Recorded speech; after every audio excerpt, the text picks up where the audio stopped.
Hi, welcome to cooking with love. நாங்கள் இன்றைக்கி என்ன பண்ண போகிறோம்னா, இன்றைக்கி சண்டே. இன்றைக்கி ஃப்ரெண்ட்ஸ் எல்லாருமே சேர்ந்து சமையல் பண்ண போகிறோம். இன்றைக்கி என்ன பண்ண போகிறோம்னு பார்த்தீங்கன்னா, கிழங்கும் பீஃபும் தான் பண்ண போகிறோம். ஸோ அது இன்றைக்கி ஈவினிங் டைமில் தான் அதை பண்ண போகிறோம். இன்றைக்கி எல்லோரும் பிஸியாக இருக்கிறோம். இப்போ நாங்கள் 2 பேர் தான் இப்போது இந்த சாதனையெல்லாம் வாங்க போய்ட்டுருக்குறோம். சரி, ஃபஸ்ட்டு நாங்கள் கிழங்கும் பீஃப். கன்னியாகுமரி மாவட்டத்தில் இப்போ பலாப்பழ சீசன். இந்த ஒரு மரத்தில் ஒரே கோத்தில் இவ்வளோ பலாப்பழங்கள் காய்ச்சிருந்து பார்த்திங்கன்னா இறைச்சியோகம் வந்துட்டோம். பீஃப் தான். ஸோ அவங்க கட் பண்ணிட்டு இருந்தாங்க. இந்த கடையில் 2 சின்ன பசங்க இருந்தாங்க. ஸோ அவங்களுக்கு வீடியோ எடுக்கிறோன்னு சொன்னோன்னா ரொம்ப ஹாப்பியாக இருந்தாங்க. பீஃபை வாங்கிட்டு அடுத்ததாக கிழங்கு வாங்க வந்துட்டோம். கிழங்கும் வாங்கிட்டு காய்கறி கடைக்கு காய்கறி வாங்க வந்தோம். அந்த அக்காவுக்கிட்ட ஒரு பொருள் கேட்டோம். அதுக்கு அந்த அக்கா என்ன பதில் சொல்கிறாங்கன்னு நீங்களே பாருங்களாம். வாங்கிட்டு வந்த கிழங்க நாங்கள் 2 பேரும் தான் இருந்து உடச்சி, அந்த நேரம் இன்னொரு ஆளும் வந்தாங்க.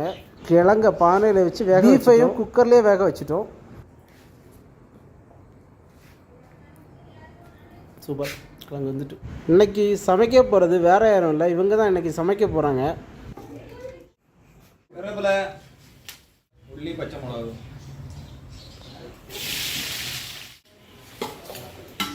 அப்புறம் பார்த்துக்க சின்ன சின்ன வெட்டியாச்சு, உள்ளி வதக்கியாச்சு.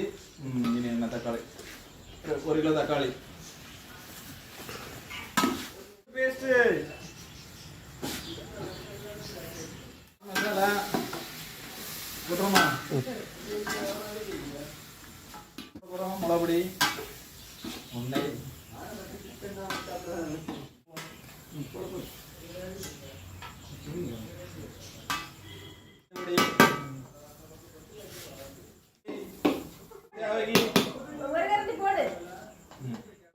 சேரச்சு நீ இதில் சேர்க்க போகிறோம்.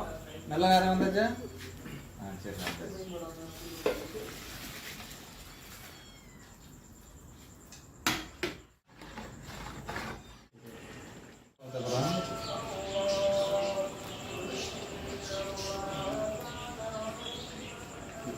மல்லி, புதினா எல்லாம் சேர்த்து போகிறோம்.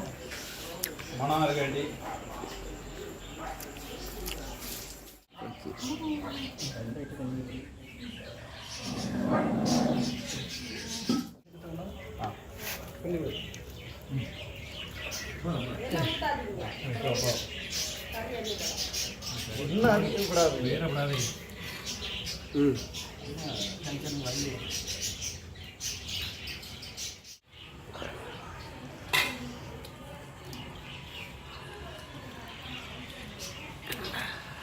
காலேஜ் பிள்ளைகளாகும் தயாராகி விட்டுறாங்க.